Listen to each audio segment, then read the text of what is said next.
Bonjour à tous et bienvenue dans mon atelier. Alors aujourd'hui j'ai envie de vous parler d'une nouvelle fermentation qui me tient particulièrement à cœur, c'est le kombucha.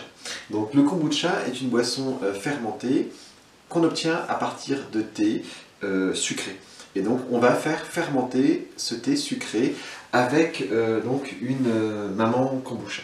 Donc contrairement à ce que certaines personnes pensent, la mère de kombucha n'est pas un champignon, mais est ce qu'on appelle un symbiote, donc un mélange entre des bactéries et des levures qui composent du coup ce symbiote, et c'est ce mélange de bactéries et de levures qui vont venir fermenter le thé et qui va nous permettre d'obtenir la boisson.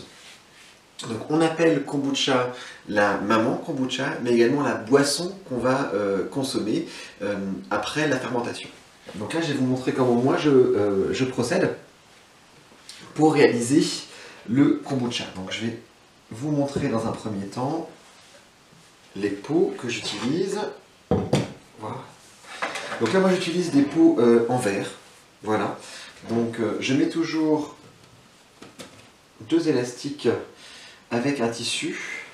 Et donc au passage je remercie ma maman qui a pris le temps de couper, de coudre les tissus pour pouvoir couvrir mes bocaux. Voilà. Et donc là c'est moi le pot que j'utilise pour réaliser mes kombucha. C'est ce qu'on appelle un pot à cookies. De la contenance c'est à peu près de 6 litres environ. Donc avant de toucher à la maman kombucha, je prends toujours le temps de me rincer les mains avec du vinaigre. Donc mes mains sont propres, je les ai lavées au savon, mais je prends toujours le temps de rincer mes mains avec du vinaigre. Donc je fais du kombucha depuis maintenant peut-être 4 ou 5 ans, et c'est vraiment pour nous une victoire, puisque ça nous a permis de remplacer toutes les boissons du commerce. Il n'y a plus à la maison de boissons gazeuses ou de boissons industrielles, on consomme uniquement maintenant du kombucha. Et donc là, comme vous pouvez le voir, on a dans le bocal donc la maman kombucha, qui est la masse blanche qui est au-dessus, et le liquide, le kombucha, qui va nous servir à redémarrer une nouvelle boisson. Donc la maman kombucha se développe et elle recouvre effectivement l'entièreté de la surface, puisque la fermentation se fait en présence d'air. Donc c'est pour ça que moi j'utilise un tissu, ça permet vraiment d'éviter toutes les contaminations, d'éviter les petites mouchettes, mais ça permet surtout d'avoir cette circulation d'air qui est essentielle dans l'utilisation et la fermentation du kombucha, puisque le kombucha se réalise en présence d'air. Donc là je vais vous sortir la maman, il y en a même plusieurs du coup, à l'intérieur. Voilà. C'est toujours très impressionnant. En tout cas, moi, c'est toujours quelque chose qui m'impressionne, effectivement, de voir à quel point elle se multiplie. Voilà. Donc, je vais vous montrer. Donc là, voilà la maman kombucha. Il y en a même plusieurs, effectivement. Hop là. Voilà, donc là, celle qui était en surface, on voit même que je pourrais encore la séparer en deux.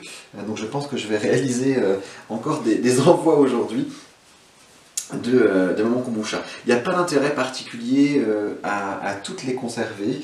On pourrait très bien imaginer d'ailleurs repartir une batch de kombucha uniquement avec le starter, donc le liquide qui reste dans le kombucha. Effectivement, si un jour vous perdez votre maman avec une contamination, par exemple, vous pouvez très bien, en réutilisant une partie du starter que vous auriez conservé par exemple dans votre hôtel, pouvoir redévelopper une nouvelle maman de kombucha. Je n'ai jamais eu de contamination, donc je suis pour l'instant plutôt content. En tout cas, la seule contamination que j'ai eue, c'est quand j'ai voulu laver mon bocal de kombucha. Donc effectivement, moi j'ai toujours voilà, des petits dépôts sur le bocal du kombucha. Je lave l'extérieur, mais je ne lave jamais l'intérieur. Je l'ai lavé une seule fois et c'est la seule fois où j'ai eu des contaminations. Donc c'est vraiment quelque chose que je ne souhaite plus avoir. Donc du coup, je ne lave plus le bocal de mon kombucha. Et donc effectivement le starter, c'est le liquide qui reste à l'intérieur, donc il est très trouble puisqu'il y a aussi les dépôts de levure qui se font à l'intérieur. Et donc moi je laisse toujours à peu près cette quantité. Voilà. Donc je vais remplir jusqu'en haut le bocal.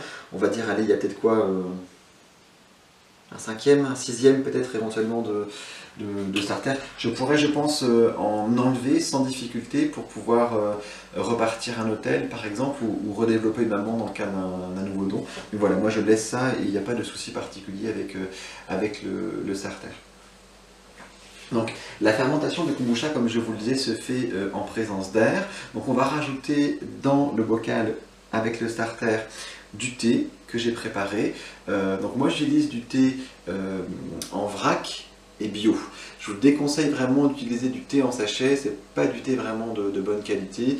Et voilà, prenez un thé quand même, moi de préférence bio, pour éviter tout souci particulier.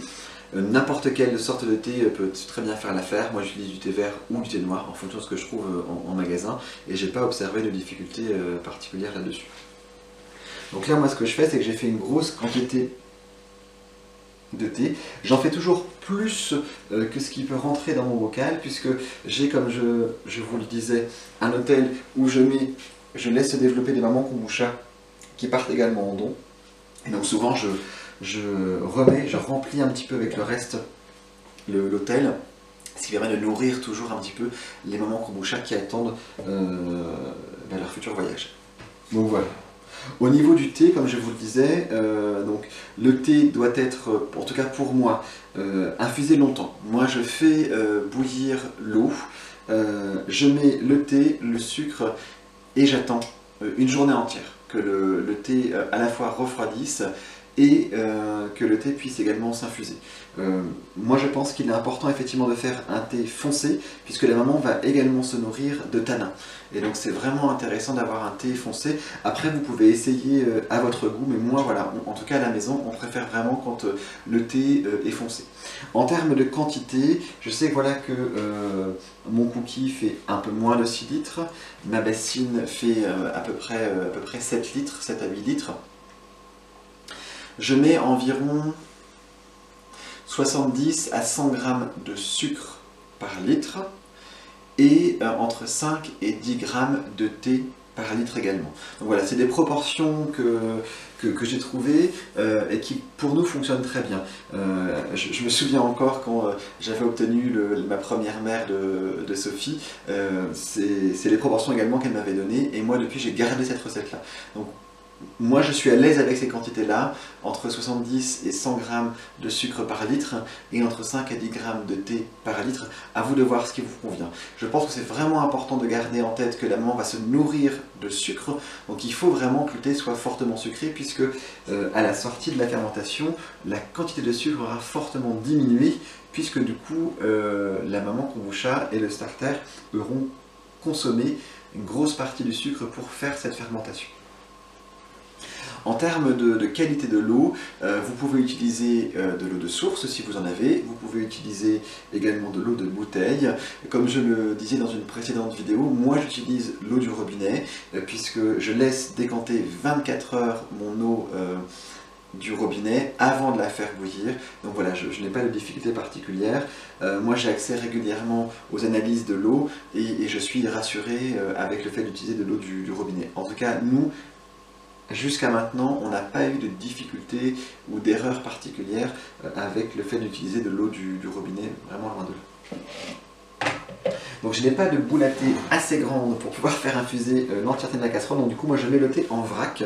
Donc comme je vous le disais, je fais bouillir mon eau, une fois que l'eau bout, je mets le thé, le sucre, je laisse repartir l'ébullition et ensuite je couvre. Et je laisse complètement refroidir. Donc là le thé est complètement froid et ça c'est vraiment un élément qui est important. On travaille avec du vivant, les levures, les champignons, les bactéries, puisqu'encore une fois il n'y a pas de champignons dans le kombucha. Donc les levures et les bactéries sont vivantes. Si vous mettiez le thé brûlant par exemple, vous allez tuer votre souche et vous ne pourrez pas faire de kombucha. Donc moi j'utilise deux petites passettes. Une première que je mets sur mon pichet qui me permet de venir récupérer les feuilles de thé.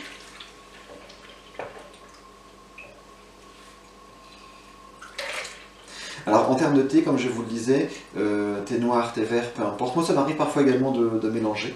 Là, j'ai mélangé deux variétés de thé. Mais c'est vraiment important de prendre quand même un thé de qualité. Ne partez pas sur des thés en sachet, puisque c'est vraiment pas ce qu'il y a de mieux pour pouvoir faire votre kombucha. Et puis également, ne prenez pas des thés aromatisés. D'une part, puisque les huiles essentielles présentes dans certaines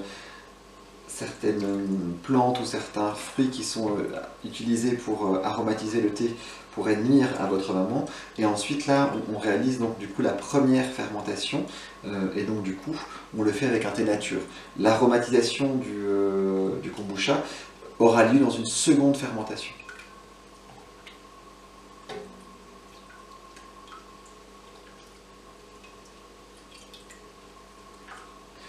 Alors moi, c'est aussi quelque chose que j'aime bien faire, puisque ça me demande à la fois de prendre le temps et d'être également présent à ce que je fais. Donc c'est quelque chose que j'apprécie. Voilà. Je vais vous montrer à peu près la couleur du thé pour que vous puissiez voir. Donc voilà, on est vraiment sur un thé qui est très foncé, et nous, c'est comme ça en tout cas qu'on est. Donc ensuite je prends une deuxième petite pincette qui est beaucoup plus petite, et je viens juste refiltrer, histoire d'enlever les petites impuretés qu'on pourrait retrouver.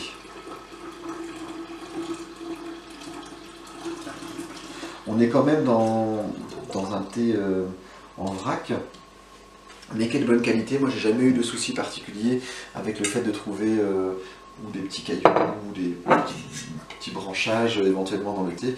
Donc voilà, prenez vraiment un thé de qualité. Il faut vraiment ça pour pouvoir faire un kombucha aussi de qualité derrière. Alors après, concernant le thé, moi je n'ai pas encore trouvé de solution pour le réutiliser, mais je sais que certaines personnes réutilisent leur thé.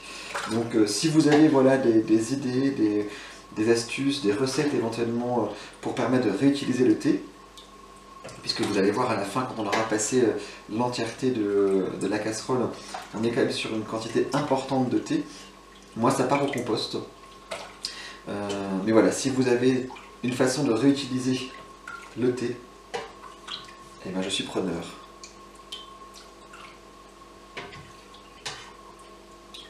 Moi, mes kombuchas, comme vous le voyez, hein, ils sont placés sur mon comptoir et le sont en permanence. Je ne les change pas de place, elles n'ont pas de conditions de vie particulières. Été comme hiver, elles sont dans cette pièce. Par exemple, je ne chauffe pas plus la pièce parce qu'il y a des moments kombucha. Par contre, j'ai conscience que la température de la pièce a un impact effectivement sur la durée de la fermentation. Et ça, c'est quelque chose qui est vraiment important à prendre en compte. Là, les températures commençant à réaugmenter, on est souvent sur une fermentation qui va être écourtée d'1 à 2 journées. En principe, moi, je laisse fermenter une semaine. C'est en principe la durée de fermentation que j'utilise. Je laisse une semaine la fermentation du kombucha en cours, et à partir d'une semaine, je commence à goûter. C'est vraiment important aussi de faire en fonction de ce qui vous convient, de faire à votre goût. Donc si vous aimez les boissons un peu plus sucrées, peut-être que vous aurez intérêt à arrêter la fermentation de votre kombucha plus tôt. Par contre, voilà, si vous supportez sans difficulté les boissons un peu plus acides, par exemple, ou un peu moins sucrées, et vous pouvez sans aucun souci, dans ce cas-là, réduire le temps effectivement de fermentation. Voilà. On va dire qu'entre 1 à 2 semaines, donc entre 8 à 15 jours, c'est tout à fait possible. Au-delà, en tout cas moi je n'ai jamais été au-delà parce que sinon je le trouvais vraiment trop sucré. Enfin trop acide pardon, et pas assez sucré. Donc ça c'est vraiment quelque chose qui vous appartient en fonction de vos goûts.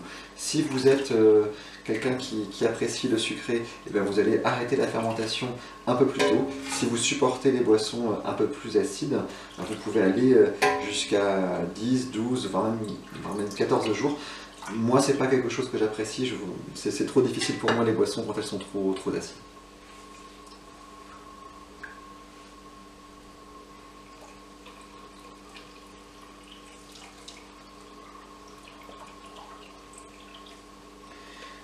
faire attention parce qu'il ne faut pas que j'oublie que je vais remettre du coup la maman à l'intérieur et donc du coup ça va refaire remonter un petit peu le niveau. Je pense que pour celle-ci ça devrait être bon. Alors comme vous voyez en termes d'ustensiles, moi j'ai pas de crainte particulière encore une fois puisque rien n'est en contact avec le kombucha, donc j'utilise du plastique, j'utilise du métal pour les petites passettes par exemple, sans difficulté particulière. La seule chose qui ne varie pas, c'est l'hygiène de mes mains quand je viens toucher la maman kombucha et aussi le fait de couvrir de façon encore une fois obligatoire le kombucha. Moi je préfère mettre 2 tissus et être sûr de ne pas avoir de petites bêtes qui puissent rentrer que de n'en mettre qu'un par exemple. Avant j'utilisais aussi du sopalin, des sopalins pour couvrir, mais on essaye depuis quelque temps d'être dans une démarche de non pas zéro déchet mais de réduction des déchets, et donc voilà, j'ai trouvé l'option des tissus, ça fonctionne vraiment très bien. En plus voilà, si jamais ils sont tachés, je peux les laver, j'en ai d'autres d'avance, donc ça c'est pas un souci. C'est aussi un des avantages qu'on a à faire le kombucha, je vais me relaver les mains puisque je vais toucher la main, c'est que ça nous a permis de réduire fortement notre consommation de plastique, puisque du coup on n'a plus du tout de bouteilles plastiques liées aux boissons gazeuses, par exemple aux boissons de commerce qui rentrent dans la maison, et ça c'est un réel plaisir. Donc là du coup, je vais reprendre la maman, je vais les séparer parce qu'il y avait une 3e maman qui était en train de se former.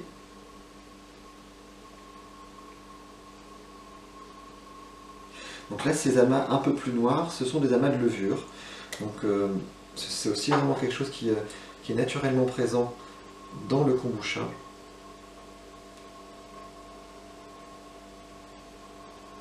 Voilà. Alors c'est toujours magnifique, moi je suis toujours agréablement surpris et admiratif de ce que peut nous donner la nature. Voilà, ensuite je vais me ressécher les mains. Donc ces 2 mamans là vont partir en don aujourd'hui. J'ai reçu encore 2 autres demandes de dons, donc elles vont partir aujourd'hui en don. Et puis comme je vous le disais, ensuite je remets mes tissus.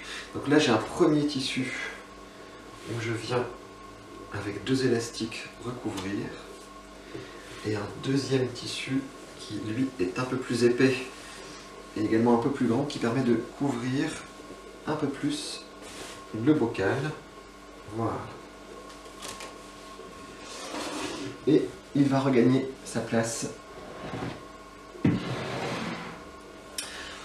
pour une bonne semaine maintenant. Moi ce que je fais souvent, c'est que je mets, là vous voyez, un petit bout de papier avec une date que je pose dessus, et je sais que jusqu'à 7 jours, je ne vais pas y toucher.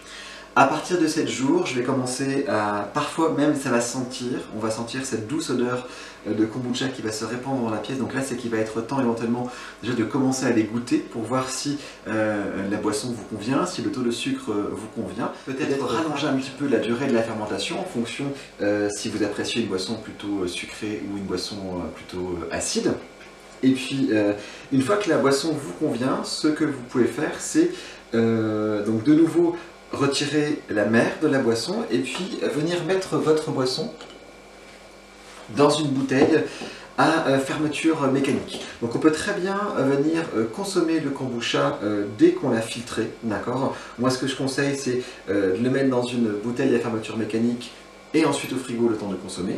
Si vous avez envie d'aromatiser votre boisson, d'aromatiser votre kombucha, et ben vous pouvez du coup dans ces bouteilles à fermeture mécanique mettre des fruits, mettre des légumes, mettre des épices pour venir faire ce qu'on appelle une deuxième fermentation qui elle se fera cette fois-ci en l'absence d'air avec la fermeture mécanique qui va permettre à votre boisson de développer à la fois du gaz, donc du coup votre boisson sera gazeuse. Vraiment faites très attention si vous faites une deuxième fermentation parce que c'est une boisson qui peut être très très gazeuse. Et puis ça va aussi permettre vraiment de prendre le temps à votre boisson de se développer, de développer d'autres arômes et de venir aussi profiter pleinement de ce que vous allez mettre dedans. Donc nous, ce qu'on fait souvent à la maison, c'est des kombucha aux fruits, les fruits rouges, les fraises, les poires, pardon, les pommes. Ce sont des choses qui fonctionnent très bien dans les boissons. Le gingembre, le curcuma se marient aussi à merveille avec le kombucha. Vous pouvez aussi tout à fait aromatiser votre kombucha avec des herbes. La menthe fonctionne très bien, le romarin, l'estragon, ça fonctionne vraiment très très bien pour pouvoir aromatiser le kombucha. Nous, souvent, c'est une boisson, comme je vous le disais, qu'on consomme tout au long de l'année. Donc du coup, on a des boissons qui évoluent en fonction des fruits, des légumes qu'on va avoir dans notre alimentation. Le kombucha à la carotte est tout simplement magnifique avec les carottes qui sont encore toutes jeunes et pleines de jus. Le kombucha à la betterave est aussi super, il vient vraiment avoir cette belle couleur rouge. Et ça nous arrive également de conserver le kombucha un peu plus longtemps. On fait ce qu'on appelle des millésimes avec des légumes particuliers, des fruits particuliers. On a déjà fait un kombucha à la vanille avec la vanille qui avait été ramenée par notre cousine Monique qui habite à La Réunion, et c'est vraiment un plaisir de pouvoir mettre la vanille embouteillée avec le kombucha et de la retrouver plusieurs mois après, voire même parfois une année. On réouvre les bouteilles quand Monique revient, et c'est vraiment un plaisir de pouvoir profiter des arômes qui ont été développés par le kombucha. Je referai une deuxième vidéo sur la deuxième fermentation et le fait d'aromatiser le kombucha, mais gardez en tête que vous pouvez soit le consommer une fois qu'il a été fermenté entre 7 et 15 jours, ou après, avec une deuxième fermentation, vous venez aromatiser votre kombucha. Donc voilà, j'espère ne rien avoir oublié. Gardez en tête que c'est une boisson qui se fait vraiment très simplement, du thé, bien sucré, vous avez laissé longuement infuser, froid, vous le mettez dans votre pot avec un petit peu de starter et votre mer de kombucha, et vous les couvrez et vous laissez fermenter entre 7 et 15 jours, et vous allez vous régaler.